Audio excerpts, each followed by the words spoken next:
Mesdames et messieurs, bonsoir. Mon salut particulièrement cordial à nos téléspectatrices en ce jour de la fête des mères.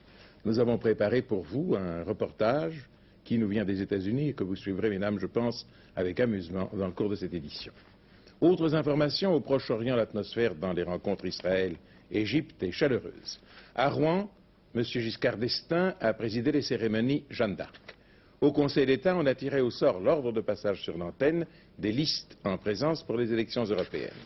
Rugby, victoire de Narbonne en finale du championnat de France.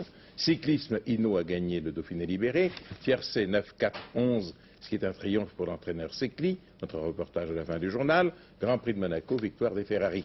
Mais nous allons commencer par la voile.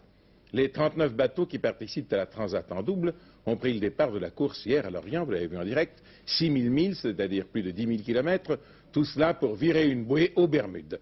Grâce au satellite Argos, l'organisation de cette Transat est en mesure de donner à tout moment la position des bateaux, mais c'est la première fois dans l'histoire des courses en mer qu'est utilisé un tel système. Auparavant, nous revivons les images du départ de la course hier à Lorient. Ce départ a été marqué par un duel entre l'hydrofoil d'Éric Tabarly et VSD, le trimaran d'Eugène Riguidel. Le monocoque de Michel Malinowski entamait lui une belle remontée, ainsi que Michael Birch, parti un peu en retard sur son trimaran. Les petits monocoques, eux, se sont vus très rapidement distancés par les grands bateaux. Il est vrai que ces petits monocoques ne courent que pour les places d'honneur. Une récompense spéciale sera décernée aux voiliers de moins de 15 mètres. Beau départ pour l'un des deux équipages féminins de la course, Florence Atto et Catherine Herman. Elles sont parties sur un voilier de 15 mètres qui demande du biceps. Il a été conçu à l'origine pour être mené par un équipage de plus de 13 personnes. Et bien maintenant, le point de la course, grâce à l'ordinateur avec M. Bénard d'Onewell Bull, c'est la fête des mères. Je crois que nous avons choisi de donner les positions pour commencer de l'équipage féminin. Des deux équipages complètement féminins et d'un équipage sur lequel il y a une femme. Donc, en premier, Marie-Noël de Dienne, qui est ici à gauche. On va maintenant voir s'établir les positions des bateaux des trois équipages féminins. En haut de l'écran se trouve Florence Artaud sur Biotherme, complètement à gauche de l'écran Marie-Noël de Dienne sur Tibes, et en bas de l'écran Christine Capdevielle sur le bateau L.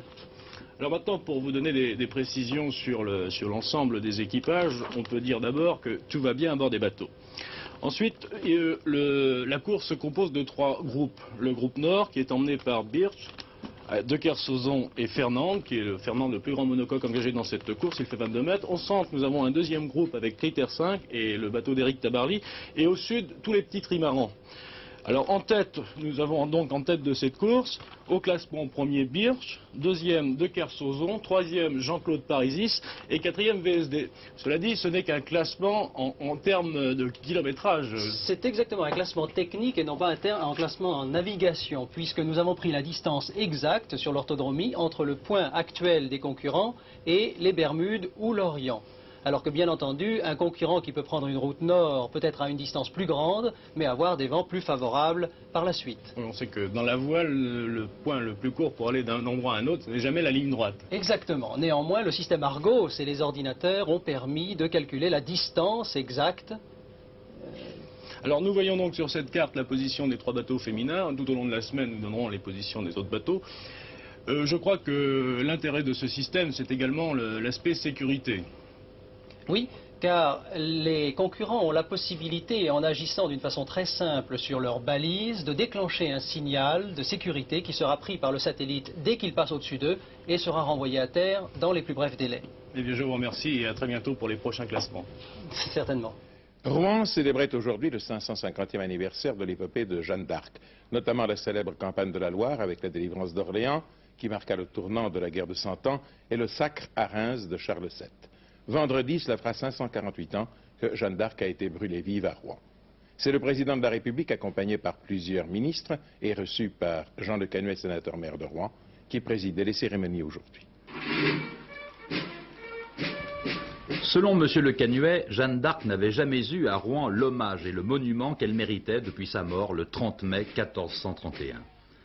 Depuis aujourd'hui, cette injustice est réparée. M. Giscard d'Estaing est venu lui-même inaugurer cette place du Vieux Marché, complètement rénovée après 5 ans de travaux et consacrée à Jeanne d'Arc. Dans son discours, le chef de l'État a souligné l'importance de la coopération internationale. Ce sont les jeunes qui doivent comprendre la nécessité du dialogue. Car la fête de Jeanne d'Arc est aussi pour le président de la République celle de la jeunesse. Jeanne d'Arc, rappelle-t-il, n'avait que 17 ans au moment de ses premières victoires et 19 ans quand elle est morte. L'idéal de la jeunesse est à la fois la justice et la paix. Pour s'en approcher, il faut avoir une grande capacité d'ouverture vers les autres. Il y eut dans notre histoire des siècles de grandeur, des siècles d'expansion, des siècles de tragédie. Cette fin du XXe siècle restera comme le temps du dialogue. Dialogue entre des peuples jeunes et de vieilles civilisations. Dialogue mondial entre des femmes et des hommes qui connaissent les mêmes craintes, qui vivent des mêmes espérances et qui cherchent à donner un sens universel à leur action. C'est pourquoi la jeunesse du monde a besoin de la France. C'est pourquoi j'appelle la jeunesse de France à aller vers le monde, pour y apprendre, par le dialogue et par l'échange, à dégager ce qui deviendra le siècle de la coexistence. Demain, le président de la République ainsi que d'autres chefs d'État ou de gouvernement se rendent à Athènes pour la signature de l'acte d'adhésion de la Grèce à la communauté européenne.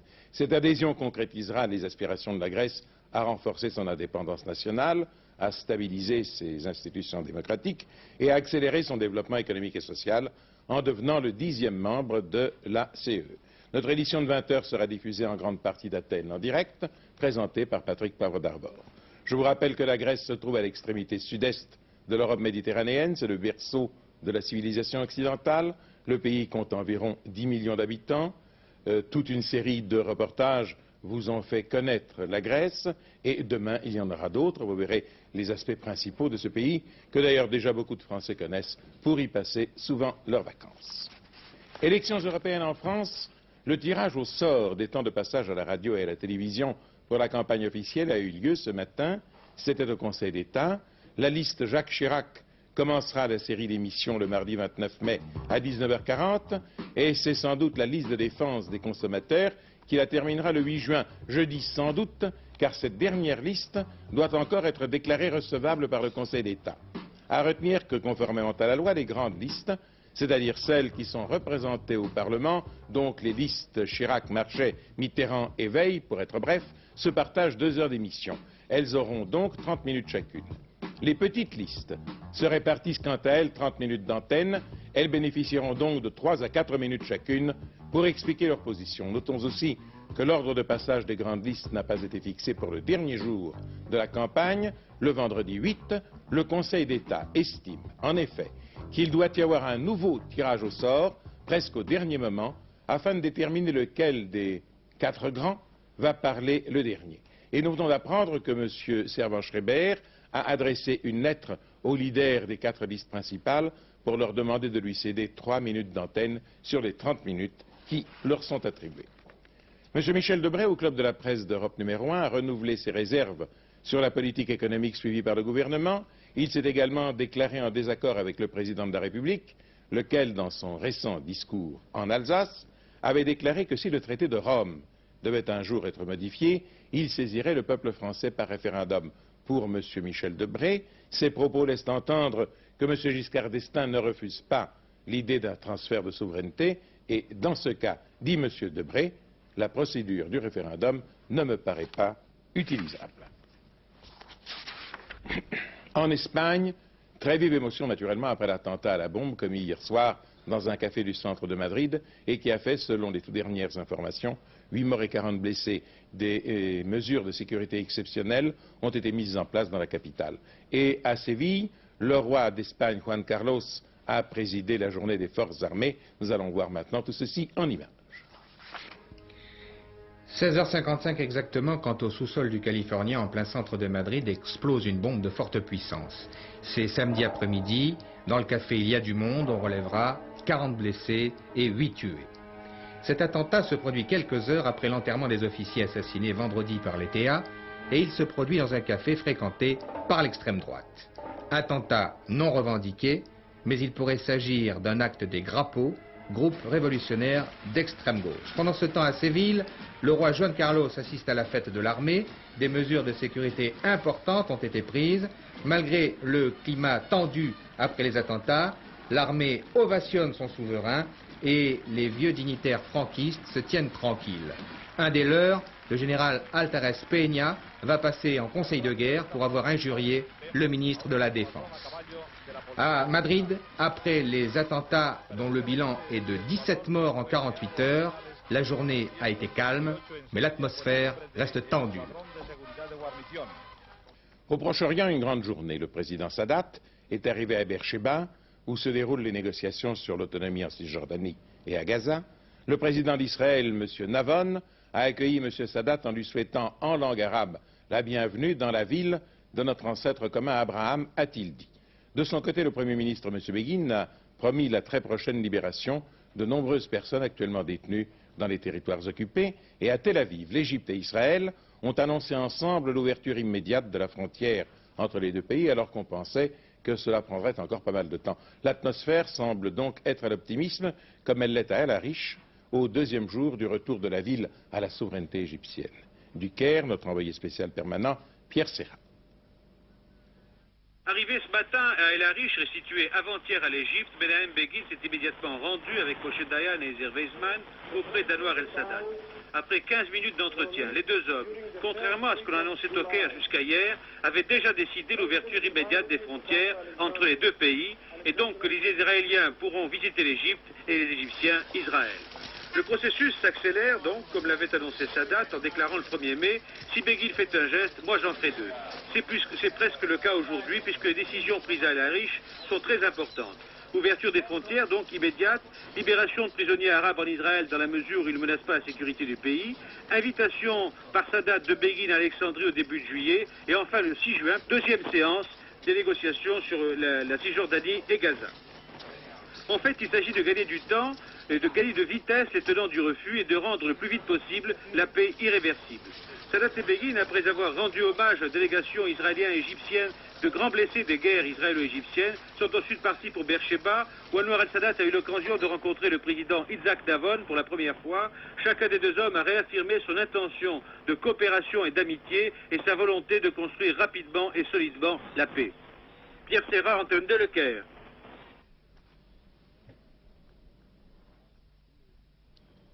Le physicien et dissident soviétique Sakharov, prix Nobel de la paix, dans une interview pour la télévision ouest-allemande, a mis en garde les pays occidentaux. Selon lui, un ralentissement dans la recherche nucléaire pourrait se traduire pour l'Ouest par la perte d'importants avantages dans la concurrence économique qui l'oppose, le dit Ouest, à l'URSS et à d'autres pays socialistes.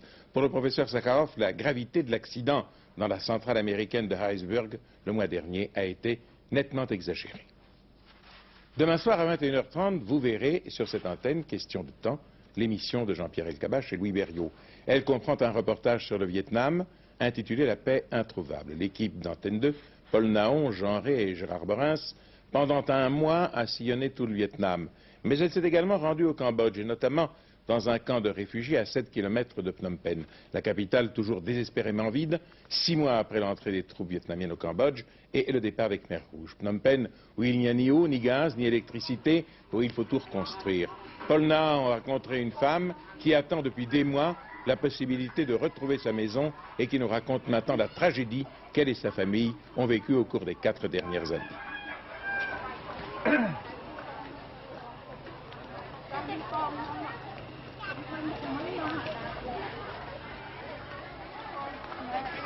On m'a forcé de travailler à la rizière. C'était une durée très très lamentable, très malheureuse pour nous. Là. Ils ne donnent pas à manger, seulement la soupe au riz, là, 2 fois par jour. On force à travailler pendant une journée, 13 à 14 heures. Et on nous fait travailler depuis 3 heures du matin jusqu'à midi. Et après une demi-heure de repos, on va travailler encore. jusqu'à 7 heures. C'est de 19 heures. Combien d'enfants à vous sont morts? 3 enfants sont morts. 3 garçons? Un garçon et 2 filles. Et qu'est-ce que vous allez faire maintenant? Maintenant, je reste ici là, avec mes 5 enfants et ma mère, ma vieille mère. Beaucoup de gens sont morts pendant le régime de Pol Pot, Ieng Sary. Oh, beaucoup là. Il y a chez moi là, à Cartier, là, où j'étais à ce temps-là, 38 familles, 38 familles, à peu près 250 personnes. Il ne reste que seulement à peu près 80 personnes seulement. Tous sont morts. Morts par maladie, morts par torture. Et seulement les étudiants ou bien les intellectuels, les fonctionnaires, là, il a tous tué. Là. Pourquoi cette barbarie? Pourquoi il y a eu cette barbarie? Je sais pas. Je sais pas. Je peux pas exprimer tous mes sentiments parce que je suis très difficile d'exprimer en français. Hein? Si on m'a laissé à écrire, je peux écrire 200 pages ou bien 300 pages. Tous mes sentiments, mes expressions, les barbaries de Pol Pot. Demain donc, vous suivrez ce reportage fort émouvant dans Question de temps, à 21h30, présenté par Louis Berriot. S'il est un domaine où les Français se distinguent, c'est celui de l'astronomie. Les scientifiques français sont... Je suis très difficile d'exprimer en français. Hein? Si on m'a laissé à écrire, je peux écrire 200 pages ou bien 300 pages. Tous mes sentiments, mes expressions, les barbaries de Pol Pot. Demain donc, vous suivrez ce reportage fort émouvant dans Question de temps, à 21h30, présenté par Louis Berriot. S'il est un domaine où les Français se distinguent, c'est celui de l'astronomie. Les scientifiques français sont réputés dans le monde entier. Alors que pourtant notre pays est plutôt mal placé sur le globe, les nuits sans nuages sont peu nombreuses chez nous, surtout depuis quelque temps. Or, nous pensions avoir trouvé en Nord-de-Grâce, dans les Alpes-Maritimes, le site idéal, et voici que la pureté du ciel y est menacée. Laurent Brumhead s'est rendu sur place pour enquêter. Pour observer les étoiles, il faut un ciel pur, des nuits sans nuages, mais aussi de gros télescopes qui coûtent très cher. Ces conditions sont réunies sur le plateau de Calerne, choisi en 1970 pour abriter le Centre d'études et de recherche géodynamique et astronomique, le CERGA, qui a nécessité un investissement de 20 millions de francs. Mais à peine les astronomes ont-ils eu le temps d'installer leurs puissants appareils qu'ils s'inquiètent. Une carrière située à 7 km à vol d'oiseau envisage de multiplier sa production. 1 million de tonnes par an de gravier extrait de la montagne, des tonnes de poussière propulsées dans l'atmosphère.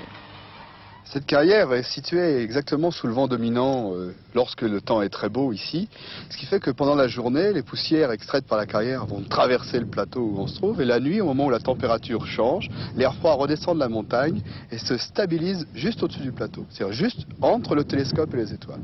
Alors c'était un avantage cette stabilisation de l'air? C'est pour ça que le site a été choisi, c'est qu'on a une très très grande stabilité du ciel ici, de l'atmosphère ici, ce qui fait que les images ne bougent absolument pas. L'avantage devient ici un inconvénient et les astronomes se lamentent, comme l'inventeur de ce télescope révolutionnaire, Antoine Labeyrie. Alors quels sont vos problèmes? D'abord, il y a un problème de poussière. Ça, c'est catastrophique. Les poussières qui partent de la carrière illuminent le ciel, sont éclairées par les lampes de la côte, éclairent le ciel et retirent une grande partie de ce qu'on pourrait voir sur les photographies faites avec les télescopes qui sont ici. Alors ensuite, il y a le problème des vibrations, n'est-ce pas? L'instrument que nous avons ici est d'une sensibilité absolument effarante. Il peut détecter des déplacements du sol d'un millième de millimètre. Il suffit d'un camion qui passe à 10 km pour perturber ces observations. Alors vous imaginez avec le charroi de camions gigantesques et les millions de tonnes de blocs qui vont passer là, si ça va plus être possible d'observer. Pourtant, il faut absolument des pierres pour les chantiers du département, et seule la carrière de Gourdon convient. Mais que se passerait-il si le ciel de Calerne devait un jour s'obscurcir? À ce moment-là, je crois qu'il faudra qu'on parte ailleurs. Le gouvernement a fait un très gros investissement ici, mais tant pis, on ne peut pas persister. Plusieurs mois seront sans doute nécessaires aux autorités pour faire le choix délicat entre les pierres et les étoiles. Mais nous continuons à parler d'étoiles. I comme Icare, c'est le nom du film que tourne actuellement Yves Montand sous la direction d'Henri Verneuil. Un film coproduit par la SFP et Antenne 2. Il raconte l'histoire d'un attentat contre un chef d'État et aborde le problème de l'obéissance à une autorité supérieure. C'est plus qu'un film policier, a expliqué Yves Montand à Gérard Holtz pendant le tournage. Cheveux blancs, lunettes, costume strict, Yves Montand s'est volontairement donné cette allure quelque peu sévère pour mieux entrer dans la peau de son personnage. Yves Montand, dans I comme Icare, c'est le procureur Volney. La terrasse de cette tour, tu me dis, vas-y. Oui, je l'ai vu très bien. Oui, monsieur, je l'ai vu très bien. Un magistrat qui enquête sur l'attentat contre un chef d'État, qui va rejeter les conclusions de la commission officielle chargée de l'affaire, et surtout un magistrat qui va poursuivre ses investigations jusqu'au vrai coupable. L'attentat contre le président, contre un président, c'est surtout ce que j'appellerais le support du film. Le film départ comme ça, c'est ce qui se passe par la suite qui m'a intéressé. L'assassinat du président m'intéresse, la manière dont ça a pu être fait, car on n'affirme rien. Et ce qui m'intéresse, c'est surtout la manipulation et aussi la soumission à l'autorité, qui est tirée d'un livre de Stanley Milgram, où l'on voit comment un homme, disons, un homme ordinaire, un homme extrêmement gentil, un homme de tous les jours, peut arriver à des choses monstrueuses du moment qu'il est couvert par l'autorité. Ce que nous avons entendu du reste durant le procès de Nuremberg, entre autres, et d'autres procès de ce genre. Henri Verneuil dit que c'est un film policier, à 100%. Vous êtes d'accord avec lui? Oui, je dirais que si ça avait été qu'un seul film policier, je ne l'aurais peut-être pas fait. Non pas que je n'aime pas les films dits policiers, qu'on appelle maintenant des thrillers, mais c'est parce que ça va beaucoup plus loin là-dessus, sans que ce soit, si vous voulez, manichéen, ni dogmatique, mais bien au contraire. Découvrir quelque chose et, à travers les interprètes, découvrir quelque chose qu'on n'a jamais montré à l'écran. C'est ça qui m'a intéressé. C'est une des raisons pour lesquelles j'ai travaillé avec Henri Verneuil également. Parce que ce genre de film, précisément, si ce n'est pas qu'un film policier, Verneuil a les épaules assez solides, il a le talent pour donner justement ce genre de cinéma à l'américaine qui peut devenir un film de résonance internationale. C'est la raison pour laquelle j'ai fait ce film. Pour l'instant, vous n'êtes pas payé? Non, je ne suis pas payé. Je fais ce film en tant que coproducteur avec Verneuil. Mais enfin, il est beaucoup plus producteur que moi. Moi, en fait, je suis, si vous voulez, son associé. Et c'est bien agréable aussi de travailler comme ça, parce que c'est une partie de poker. Si le film marche, mais ça c'est secondaire pour moi, je vous le dis tout de suite. Non pas du tout que je sois désintéressé, que l'argent ne m'intéresse pas, c'est pas ça. Il nous en faut, il en faut à tout le monde. Mais je veux dire par là que ce qui m'intéresse le plus, c'est l'histoire. Si le film fait de l'argent, eh bien bravo. S'il n'en fait pas, parfait. Je comprends très bien qu'on puisse faire des productions et qu'on fasse du cinéma de cette façon aujourd'hui. En ce jour de la fête des mères, chacun de nous a offert ce qu'il a pu à sa mère, s'il a la chance de l'avoir encore, ou à la mère de ses enfants. Quelquefois, nous nous sommes demandé quel cadeau offrir. Eh bien, notre correspondant permanent aux États-Unis, Jacques Segui, vous présente un appareil que toutes les mères et toutes les femmes aimeraient posséder, un robot qui fait tout, enfin presque tout, et qui évite à ceux ou à celles qui le possèdent tout travail et, j'espère, tout souci.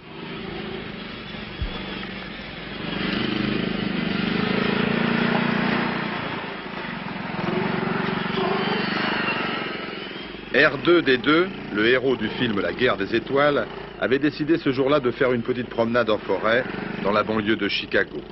Il n'y avait que lui pour nous donner une bonne adresse. La maison de M. Ben Scora, un célibataire qui vit avec un copain de R2D2, le robot Arok.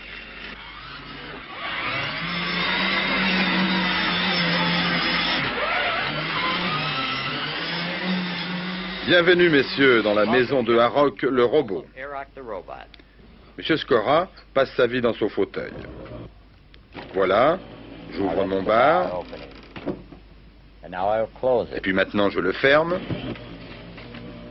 Et puis maintenant, je pourrais peut-être faire entrer un peu plus de lumière dans ce salon, en ouvrant ces rideaux. Puis vous allez voir, je peux les refermer. And now I'll close the drapes. Je fais tout ça en appuyant simplement sur un bouton. Comme pour cette lampe. Ah, voilà le téléphone qui sonne. Eh bien, je vais répondre d'ici. Oh, the phone is ringing. I better pick that up and see who's on the other end of it. Hello? Yes, this is Mr. Scora. Oui? Allô? Ah, c'est Antenne 2, la télévision française à Washington. Yes. Mais voici Arok. Comment allez-vous? Je suis très heureux de vous rencontrer. Et les effusions allaient être longues et la poignée de main ferme. Well, it's all electronic. Everything is operated from this control panel here. Turning on the waterfall now. Tout marche ici à l'électronique, dit M. Ben Scora, alors que nous étions passés aux Livignes, près de la fontaine. Mais regardez bien ce qui va suivre. L'eau coule dans la fontaine et sans quitter notre fauteuil, nous allons faire un petit tour sur la terrasse.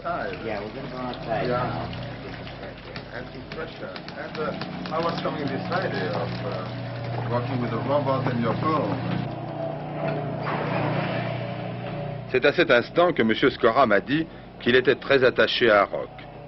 Ils se connaissent depuis 7 ans. Auparavant, M. Scora pratiquait la psychothérapie pour les alcooliques, les drogués, les gens malheureux. Mais aujourd'hui, avec Arok, il a laissé tomber tout ça. Arok, parfois, va faire quelques escapades, dans les foires expositions, par exemple, pour gagner sa vie, à $800 par jour.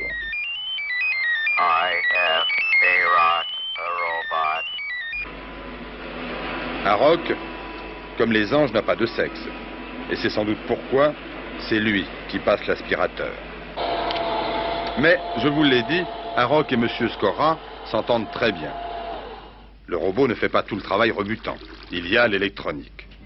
Passons rapidement dans la chambre à coucher de M. Scora et vous allez voir que M. Scora, qui aime l'électronique, les robots et les fleurs, ne néglige aucun détail.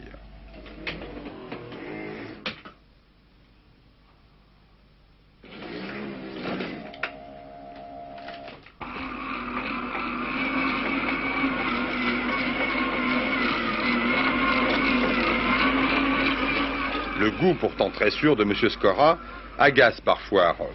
Et pour éviter toute scène de ménage, il va se promener alors avec le chien Benji. C'est seulement dans ce cas-là que M. Scora vend la mèche. Qui vous a fait robot, rappelle-t-il? Et sans moi, qui seriez-vous? Dit M. Scora, assis dans son fauteuil.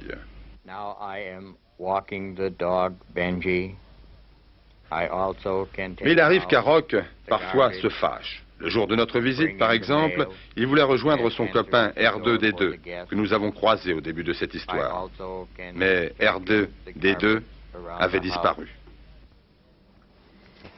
Parlons rugby, la finale du championnat de France de rugby n'a pas tenu ce qu'elle promettait. On attendait un match passionnant, pétillant entre le rugby solide et puissant de Narbonne et la cavalerie légère de Bagnères. En réalité, ce ne fut pas le cas, et même loin de là. Ce fut une mauvaise finale, mais aussi une finale méchante, les avants ne cessant de se donner des coups en douce. Résultat, 2 blessés, 1 de chaque côté et 2 exclus, 1 de chaque côté, pas de jaloux. En fait, il y eut peu de rugby cet après-midi au parc. Narbonne a marqué ses 10 points en première mi-temps, 2 pénalités de Pariès aux 22e et 26e minutes et 1 essai à la 30e minute. Mêlée ouverte, Pariès qui va croiser avec Codorniou. Codorniou qui s'arrache à la défense de Bagnères et passe à Tralero. L'essai marqué par Tralero ne sera pas transformé. Victoire de Narbonne 10-0. Un match à oublier. Dernière réunion à Longchamp avant le Grand Prix de Paris, le tiercé a vu un doublé des chevaux entraînés par Bernard Secli qui ont pris les 2 premières places. Secli, surnommé par les turfistes et nos confrères de la presse épique Monsieur Tiercé, a une fois de plus justifié ce surnom. Nous allons prendre le peloton juste en bas de la descente, alors qu'il y a eu regroupement. Au centre, un cheval au naseau blanc, El Condor, récent vainqueur et qui est attaqué par le 14, Grey Castle, un cheval à robe grise qui va venir dans ce tournant à l'extérieur. Voici le moment, voici l'instant. El Condor, naseau blanc, casaque gris, toque rouge et l'autre qui l'attaque. La dernière ligne droite est assez courte, il faut partir à temps. Prinstead, Kazakh rose, place son effort suivi par le 4 Nachitoches, Kazakh vert foncé, et au pavillon, ils vont se détacher, Prinstead et Nachitoches, tandis qu'à la corde, la lutte pour la 3e place est très sévère. Les parieurs exultent, Prinstead, le favori, semble avoir pris un avantage décisif. Nachitoches, son camarade d'entraînement, ne peut rien contre lui, et le cheval de l'écurie André Michel gagne la course très nettement, monté par Freddy Head, tandis que pour la 3e place, El Condor courageux va céder une tête à Bleu Nuit. Dancing Master a bien couru, Defort a bien terminé. Premier donc le 9, deuxième le 4, troisième le 11. Les rapports s'inscrivent sur votre écran pour 5 francs, 1402,50 et 280,50. Excusez-moi. Au Grand Prix de Monaco, victoire du Sud-Africain Jody Scheckter sur Ferrari devant Regazzoni. Patrick Depailler, lui, prend la 5e place. Au classement du championnat du monde des conducteurs, Scheckter prend la tête avec 30 points devant Lafitte, 24 points, et Depailler 20 points. Le temps, eh bien, ma foi, lundi, demain, sur la moitié ouest, le ciel sera nuageux à couvert avec des pluies et des averses. Les pluies seront plus marquées de la Vendée à la Bretagne et à la Normandie.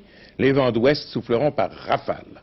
Sur la moitié est du pays, malgré quelques ondées matinales des Pyrénées-Orientales aux Alpes et à la Provence, le temps sera assez bien ensoleillé et les températures seront en hausse. Je vous rappelle le dernier journal vers 23h15 présenté par Hervé Claude. Demain, le journal de la mi-journée présenté par Patrick Lecoq. Et puis le journal de 20h, ce dernier, je vous le rappelle, sera transmis en direct d'Athènes, présenté par Patrick Poivre d'Arvor. Et je présenterai moi-même la partie qui sera diffusée de Paris. Bonne soirée. Merci.